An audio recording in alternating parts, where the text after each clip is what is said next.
Class 11th chapter number 7 बदलती हुई सांस्कृतिक परंपराएं। अपन ने देखा था कि यूरोपीय इतिहास था वो 5वीं से 15वीं सदी तक का काल था और वो काल क्या कहलाता था, आपका मध्यकाल कहलाता था। फिर रोमन साम्राज्य के जो विघटन के बाद आपके मध्यकाल की शुरुआत हुई थी और इसकी विशेषता यह थी कि इस युग को एक तो अंधकार युग कहा जाता था और एक पादरी वर्ग का वहां पे दबदबा था और सामंतवादी व्यवस्था का उदय था। अब अपन देखते हैं कि यूरोपीय इतिहास का विभाजन किस प्रकार से हुआ। तो सबसे फर्स्ट अपन देखते हैं कि प्राचीन काल का समय पीरियड क्या है, आपके आरंभ से 5वीं सदी तक का। और यहाँ पर क्या हुआ था, अनेक विद्वानों का उद्भव हुआ था, जैसे प्लेटो, अरस्तु, सुकरात आदि महत्वपूर्ण विद्वानों का उद्भव हो गया था और यहाँ पर शिक्षा का एक महत्वपूर्ण केंद्र बन चुका था। ठीक है, अब अरस्तु को अपन बोलते हैं कि राजनीति विज्ञान का जनक और हेरोडोटस को कहते हैं आपके इतिहास का जनक। ठीक है, इसके बाद आपका आता है मध्यकाल में 5वीं से 15वीं सदी तक का समय काल है। यहाँ पर क्या होता था, ईसाई वर्ग का प्रमुखता थी तो इसलिए चर्च का दबदबा रहा था और विद्वानों को संरक्षण प्राप्त नहीं था या फिर विद्वानों को जिंदा जला दिया जाता था या उनकी हत्या कर दी जाती थी, जिससे यह युग को क्या माना गया है, अंधकार युग माना गया है। थर्ड है आपका आधुनिक काल में अपन देखते हैं कि जो 15वीं सदी के बाद का काल है, जो आपके इस चैप्टर में है बदलती हुई सांस्कृतिक परंपरा में सबसे फर्स्ट टॉपिक है आपका पुनर्जागरण। तो यहाँ आधुनिक काल में क्या हुआ था, पुनर्जागरण की शुरुआत की गई थी। ठीक है, अब यूरोपीय इतिहास की जानकारी के स्रोत क्या क्या है या हमें कहाँ से इसकी जानकारी मिलती है। तो सबसे पहले तो है कि 14वीं शताब्दी से यूरोपीय इतिहास की जानकारी के मुख्य स्रोत क्या क्या है, जैसे मूर्तियां, आपके बिल्डिंग्स, जो आपके मुद्रित पुस्तकें हैं, ये सारी है, मूर्तियां हैं, टेक्सटाइल वस्त्र का विभाग है, ये सारी चीजों के आपके उसके स्रोत है। अब देखते हैं अपन कि पुनर्जागरण कहते किस लिए है। पुनर्जागरण को इतिहास में पुनर्जागृति, पुनरुत्थान और पुनर्जन्म कहते हैं और अंग्रेजी में इसे बोलते हैं रेनेसा। ठीक है, रेनेसा किसका शब्द है, आपके फ्रांसीसी भाषा का शब्द है जिसका अर्थ है पुनर्जन्म। 14वीं से 16वीं सदी के बीच का काल क्या कहलाता है, आपके पुनर्जन्म, और आधुनिक युग का आरंभ पुनर्जागरण से ही माना जाता है। अब है आपका नेक्स्ट टॉपिक पुनर्जागरण और आधुनिक युग का प्रारंभ। इसमें क्या हुआ था कि जो पुरानी और मध्यकालीन रूढ़िवादी मान्यता समाप्त होने लग गई थी और नवीन वैज्ञानिक आविष्कार हो चुके थे और कला और साहित्य के क्षेत्र में नवीन विचारधारा का उदय हो चुका था। ठीक है, अब यूरोप में पुनर्जागरण उदय होने के क्या क्या कारण थे, उस कारण को हम देखते हैं। तो फर्स्ट है आपका धर्म युद्ध। अब धर्म युद्ध ये था कि जब आपके 3 धर्म युद्ध हुए थे ईसाई के अपने पाठ में। ठीक है, तो जेरूसलम को लेकर एक 3 धर्म युद्ध हुए थे। उसमें सबसे फर्स्ट था कि मुसलमान था, उससे जेरूसलम को स्वतंत्र कराने के लिए ईसाइयों ने लड़ा था और नवीन ज्ञान का मार्ग दिखाने में धर्म युद्ध का क्या रहा था, योगदान रहा था। अब नवीन आविष्कार में अपन देखते हैं 2-3 चीजें।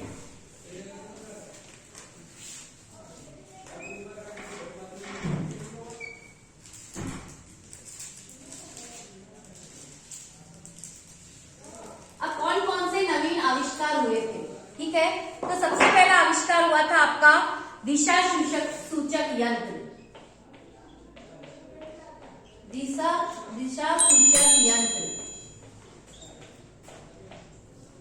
इसका आविष्कार किया था आपके मार्को पोलो के द्वारा किया गया था और ये किस लिए किया गया था, क्योंकि इससे समुद्री यात्रा थी वो बहुत अधिक आसान हो चुकी थी इससे। सेकंड है आपके गैलीलियो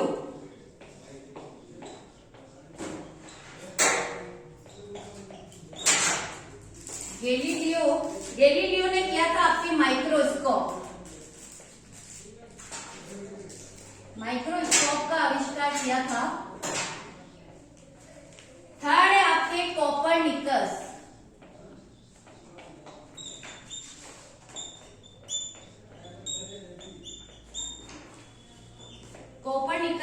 इन्होंने दिया था आपके सूर्य का सिद्धांत।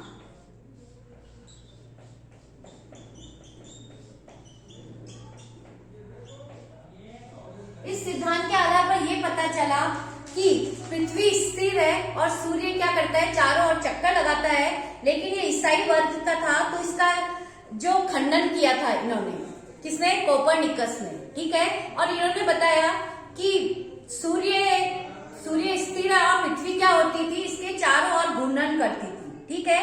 अब छापे खाने का आविष्कार, यानी कि जो प्रिंटिंग, जो पुस्तकें बनाई थी वो किसने बनाई थी, आपके छापे खाने, इसका आविष्कार किया था आपके जर्मनी के थे एक वैज्ञानिक जॉन गुटेनबर्ग।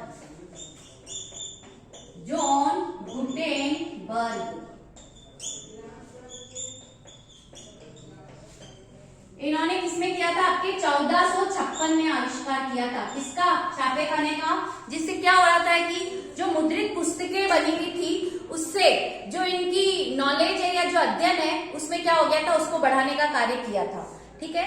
फिर आपका धर्म सुधार आंदोलन। अब धर्म सुधार आंदोलन किसे कहते हैं कि जो धर्म में, कि जिस धर्म में कोई कमी होती है उसे दूर करने के लिए एक आंदोलन चलाया जाता है, उसको, उससे क्या कहते हैं, आपके धर्म सुधार आंदोलन, ठीक है।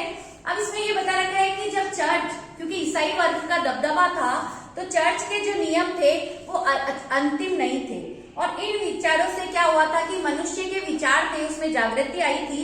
और सेकंड टॉपिक है आपका इसमें मानवतावाद। ये मेन टॉपिक है आपके, एक तो पुनर्जागरण और एक सेकंड है आपका मानवतावाद। पुनर्जागरण की एक मूल विशेषता थी मानवतावाद, और मानवतावाद का अर्थ अपन देख लेते हैं कि इसमें सबसे पहले तो अर्थ है इसका मनुष्य में रुचि लेना तथा उसका आदर करना। इसमें क्या होता था कि मानव के विचारों को प्रमुखता दी गई थी, और इसमें क्या किया गया था कि एक तो मनुष्य की समस्या का अध्ययन किया गया था और मानव जीवन के महत्व को स्वीकार करता था, और उनके जीवन को सुधारने और समृद्ध बनाने का क्या करते थे, प्रयास करते थे, ठीक है। और पुनर्जागरण काल में सबसे पहले तो इस चीज को देखा गया है कि परलोक की अपेक्षा, कि स्वर्ग लोक की अपेक्षा कहाँ है, कि जब हम रहते हैं जहां पर उसे महत्व देना चाहते थे, और यही क्या है, आपके मानवतावाद है, ठीक है। अब धर्म सुधार आंदोलन, नेक्स्ट टॉपिक है आपका। ईसाई धर्म में क्या था, पादरी वर्ग का बोलबाला था, और पादरी अनेक क्या करते थे, अनेक प्रकार के लोगों का वो शोषण करते थे और उन पर अत्याचार करते थे और टैक्स वसूलते थे, ठीक है। जिसके कारण क्या होता था कि वह आंदोलन था जिसके माध्यम से जो ईसाई धर्म में कौन सी शाखा, आपके दो शाखा थी, प्रोटेस्टेंट शाखा का उदय हुआ था, और इसके जन्मदाता कौन थे, आपके मार्टिन लूथर, ठीक है। मार्टिन लूथर कौन होते थे, ये भिक्षु थे, और ये मठ में रहते थे और कैथोलिक चर्च को नहीं मानते थे, और इन्होंने क्या करा, मार्टिन लूथर के विचारों को इन्होंने मानते थे। फिर आपका ये है कि धर्म सुधार आंदोलन के क्या क्या कारण थे। तो फर्स्ट था कि पादरी, क्योंकि पादरी के पास क्या ऑटोमेटिक पैसा था, वो किसके लिए, कि वो अनेक प्रकार के लोगों पे अत्याचार करते थे, उनका शोषण करते थे और उनका टैक्स वसूल करते थे। तो ये क्या होता था कि पादरियों का जीवन किसमें व्यतीत हुआ, आपके भोग विलास में जीवन व्यतीत हुआ, ठीक है।